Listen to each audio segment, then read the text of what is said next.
Good afternoon. Welcome to the BBC News at 1.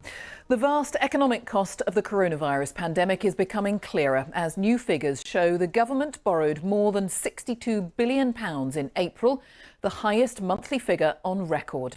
The sharp rise is a result of the government's financial support for businesses and employees during lockdown, as well as a significant fall in tax receipts. Here's our economics correspondent, Darshini David. Sugar-free and guilt-free.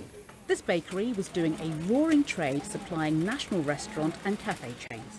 Although they're shut, they can keep going here to fulfil other orders, thanks to the job retention scheme. I think the furlough scheme was a great short-term solution to keep people with an income and guaranteed during the virus spread and the virus crisis. But because we didn't have enough work for everybody to keep coming in. So we furloughed some people and then let the other one at home, and then we changed and etc. So I think initially it was great, but it cannot be a long-term solution because the cost for the country is too high. It's not just about extra spending. Empty streets and silent factories means there's less tax coming in, over £25 billion less. A reflection of a drop in the VAT that would have been collected on the things we usually buy, and a drop in income tax as a result of people being laid off. There's been lots of other spending as well. There's been extra spending for government departments, so the Department of Health and departments like that, and also a lot of extra support to local government who are having to also respond to the pandemic. So it's a combination of lower tax receipts and also more spending.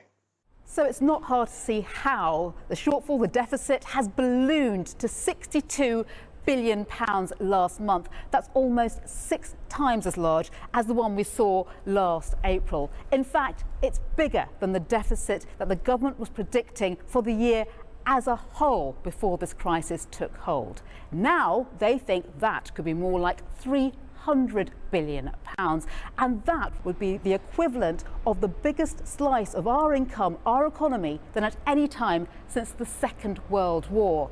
So how are we going to pay for all of this? I suspect most likely the Chancellor and his successors will manage that carefully downwards over many, many years. We'll be paying that back over a very long while, just as we did after the Second World War, where the debts accumulated then were paid back over several decades, not over a swift period of time.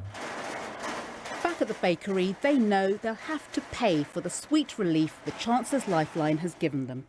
For now, the government is borrowing more on the financial markets to plug the gap. But there may have to be tax hikes or spending cuts ahead. The risk is they may arrive just as we're getting back on our feet.